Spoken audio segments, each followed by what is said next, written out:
ॐ प्रथमचरित्रस्य ब्रह्मा ऋषिः महाकाली देवता गायत्री छन्दः नन्दाशक्तिः रक्तदन्तिका बीजम् अग्निस्तत्त्वम् ऋग्वेदस्वरूपम्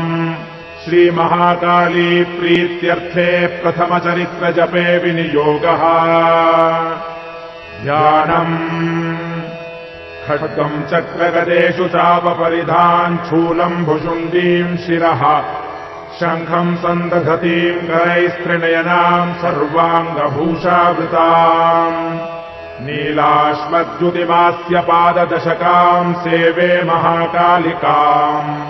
यामस्तोत्स्वपिते हरौ कमलजो हन्तुम् मधुम् कैटभम्। ॐ नमश्चण्डिकायै। ॐ ऐं मार्कण्डेय उवाच सावर्णिः सूर्यतनयो यो मनः कथ्यतेष्टमः निशामय तदुत्पत्तिम् विस्तराद्यदतो मम महामायानुभावेन यथा मन्वन्तराधिपः स बभूव महाभागः सावर्णिस्तनयो रवेः स्वारोचिषेऽन्तरे पूर्वम् चैत्रवंशसमुद्भवः सुरथो नाम राजाभूत् समस्ते क्षितिमण्डले तस्य पालयतः सम्यक् प्रजाः पुत्राणि वौरसान् बभूव शत्रवो भूपाः कोलाविध्वंसिनस्तदा तस्य तैरभवद्युद्धमतिप्रबलदण्डिनः न्यूनैरपि सतैर्युद्धे कोलाविध्वंसिभिर्जितः ततः स्वपुरमायातो निजदेशाधिपोऽभवत् आक्रान्तः स महाभागस्तैस्तदा प्रबलार्भिः अमात्यैर्बलिभिर्दुष्टैर्दुर्बलस्य दुरात्मभिः कोशो बलम् चापहृतम् तत्रापि स्वपुरे ततः ततो मृगया व्याजेन हृतः स्वाम्यः स भूपतिः एकाकी हयमारुह्य जगामगहनम् वनम् तत्राश्रममद्राक्षी द्विजवर्यस्य मेधसः प्रशान्तस्वापदाकीर्णम् मुनिशिष्योपशोभितम् तस्थो कञ्चित्सकालम् च मुनिना तेन सत्कृतः इतश्चेतश्च विचरंस्तस्मिन्मुनिवराश्रमे सोऽचिन्तयत्तदा तत्र ममत्वाकृष्टचेतनः मत्पूर्वैः पालितम् पूर्वम् मया हीनम् पुरम् हि तत् मद्भृत्यैस्तैरसद्वृत्तैर्धर्मतः पाल्यते न वा न जाने स प्रधानो मे शूरहस्ती सदा मदः मम वैरिवशम् जातः कान् भोगानुपलप्स्यते ये ममानुगता नित्यम् प्रसादधनभोजनैः अनुवृत्तिम् ध्रुवम् तेत्य कुर्वन्त्यन्यमहीभृताम्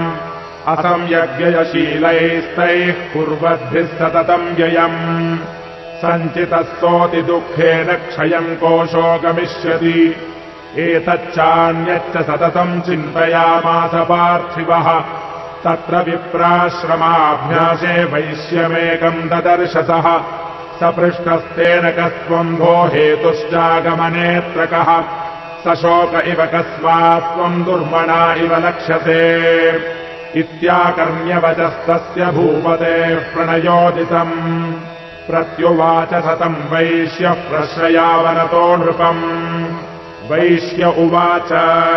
समाधिर्नाम वैश्योऽहमुत्पन्नो धनिनाम् कुले पुत्रदारैर्निरस्तश्च धनलोभादसाधुभिः विहीनश्च धनैर्दारैः पुत्रैरादाय मे धनम् वनमभ्यागतो दुःखी निरस्तश्चाप्तबन्धुभिः सोऽहम् न वेत्मि पुत्राणाम् कुशलाकुशलादिगाम् प्रवृत्तिम् स्वजनानाम् च दाराणाम् चात्र संस्थितः किम् नु तेषाम् गृहे क्षेममक्षेमम् किन्नु साम्प्रतम् कथम् ते किन्नु सद्वृत्ता दुर्वृत्ताः किम् नु मे सुताः राजोवाच यैर्निरस्तो भवान् लुब्धैः पुत्रदारादिभिर्धनैः तेषु किम् भवतः स्नेहमनुबध्नाति मानसम् वैश्य उवाच एवमेतद्यथा प्राह भवानस्मद्गतम् वचः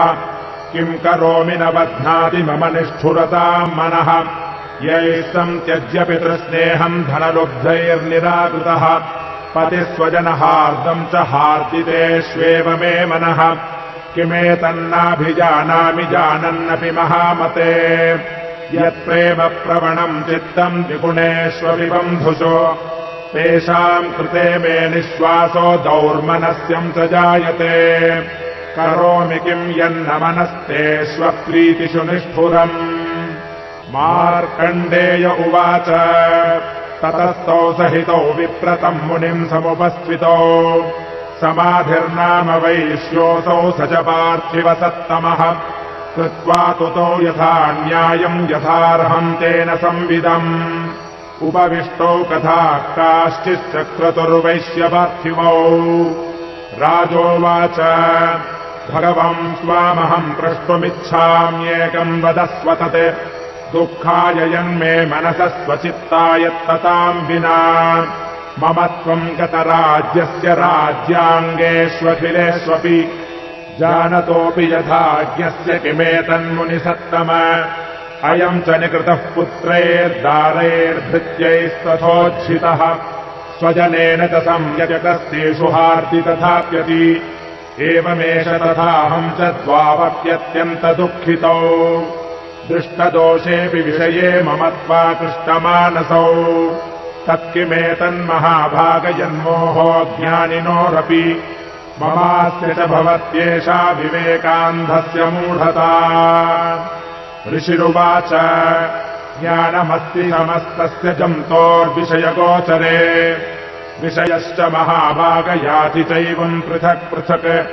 दिवान्धाः प्राणिनः केचिद्रात्रावन्धास्तथा परे केचिद्दिवा तथा रात्रौ प्राणिनस्तुल्यदृष्टयः ज्ञानिनो मनुजाः सत्यम् किन्तु तेन हि केवलम् यतो हि ज्ञानिनः सर्वे पशुपक्षिमृगादयः ज्ञानम् च तन्मनुष्याणाम् यत्तेषाम् मृगपक्षिणाम् मनुष्याणाम् च यत्तेषाम् तुल्यमन्यत्तथोभयोः ज्ञानेऽपि सति पश्यैतान् पतङ्गाच्छावचञ्जुषु कणमोक्षादृतान्मोहात् पीड्यमानानपि क्षुधान् मानुषामनुजव्याघ्रसाभिलाषास्तुतान् प्रति लोभात् प्रत्युपकाराय नन्वेतान् किम् न पश्यसि तथापि ममता वर्ते मोहगर्ते निपातिताः महामाया प्रभावेण संसारस्थितिकारिणा तन्नात्र विस्मयः कार्यो योगनिद्रा जगत्पतेः महामाया हरेष्टैषा तया सम्मोह्यते जगत् ज्ञानिनामपि चेतांसि देवी भगवती हि सा बलादाकृष्य मोहाय महामाया प्रयच्छति तया विसृज्यते विश्वम् जगते तच्चराचरम् सैषा प्रसन्ना वरदा नृणाम् भवति मुक्तये सा विद्या परमा मुक्तेर्हेतुभूता सनातनी संसारबन्धहेतुश्च सैव सर्वेश्वरेश्वरी राजोवाच भगवन् काहि सा देवी महामायेति याम् भवान् ब्रवीति कथमुत्पन्ना सा कर्मास्याश्च किम् द्विज यत्प्रभावा च सा देवी यत्स्वरूपा यदुद्भवा तत्सर्वम् श्रोतुमिच्छामि त्वत्तो ब्रह्मविदाम्बर ऋषिरुवाच नित्यैव सा जगन्मूर्तिस्तया सर्वमिदम् ततम् तथापि तत्समुत्पत्तिर्बहुधा श्रूयताम् मम देवानाम् कार्यसिद्ध्यर्थमाविर्भवति सा यदा उत्पन्नेति तदा लोके सा नित्याप्यभिधीयते योगनिद्राम् यदा विष्णुर्जगत्येकार्णवीकृते आस्तीर्यशेषमभजत्कल्पाम् ते भगवान् प्रभुः तदा द्वावसुरौ घोरौ विख्यातौ मधुकैटभौ विष्णुकर्णमलोद्भूतौ हन्तुम् ब्रह्माणमुद्यतौ सनाभिकमले विष्णोः स्थितो ब्रह्मा प्रजापतिः दृष्ट्वा तावसुरौ चोग्रौ प्रसुप्तम् च जनार्दनम् तुष्टावयोगनिद्राम् तामेकाग्रहृदयस्थितः विबोधनार्थाय हरेर्हरिनेत्रकृतालयाम् विश्वेश्वरीम् जगद्धात्रीम् स्थितिसंहारकारिणीम् निद्राम् भगवतीम् विष्णोरतुलाम् तेजसः प्रभुः ब्रह्मोवाच त्वम् स्वाहा त्वम् स्वधा त्वम् हि वषट्कारस्वरात्मिका सुधा त्वमक्षरे नित्ये त्रिधा मात्रात्मिका स्थिता अर्धमात्रा स्थिता नित्या यानुच्चार्या विशेषतः त्वमेव सन्ध्या सावित्री त्वम् देवि जननी परा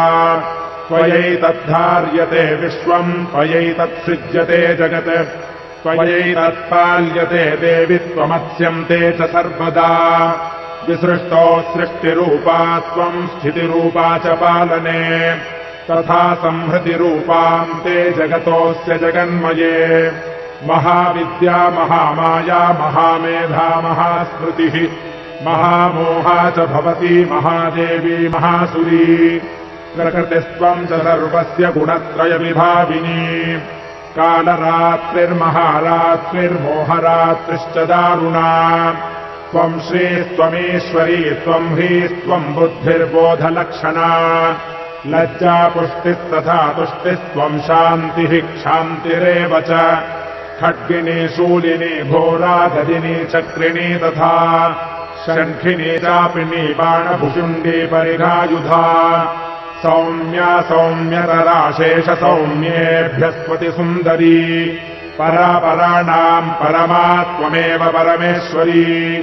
यच्च किञ्चित् क्वचिद्वस्तु सदसद्वाखिलात्मिके तस्य सर्वस्य या शक्तिस्ता त्वम् किम् स्तूयसे तदा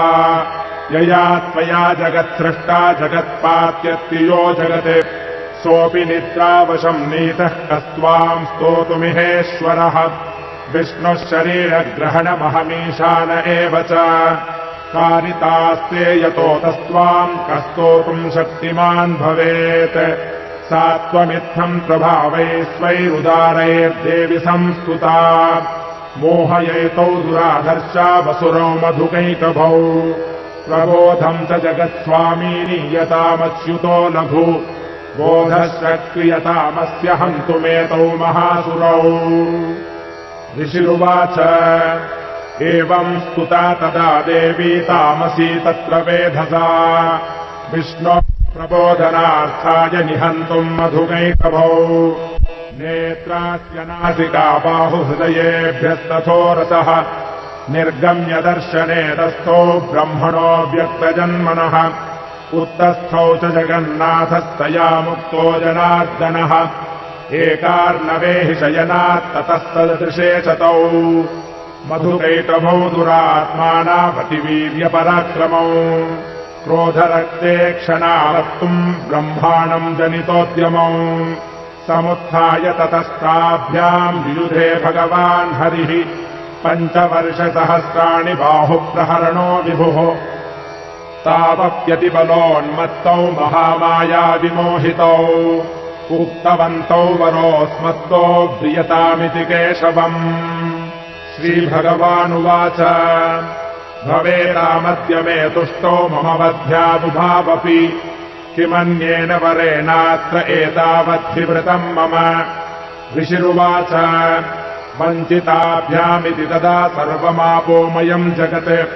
विलोक्यताभ्याम् गतितो भगवान् कमलेक्षणः आवाम् जहि न यत्रोर्वी सलिलेन परिप्लुता ऋषिरुवाच तथेत्युक्त्वा भगवता शङ्खचक्रगदाभृता कृत्वा चक्रेण वैच्छिन्ने जघने शिरसि तयोः एवमेषा समुत्पन्ना ब्रह्मणा संस्तुता स्वयम् प्रभावमस्या देव्यास्तु भूयः शृणु वदामि ते ऐं ॐ इति श्रीमार्कण्डेयपुराणे सावर्णिके मन्वन्तरे देवीमाहात्म्ये मधुकैटभवधो नाम प्रथमोऽध्यायः।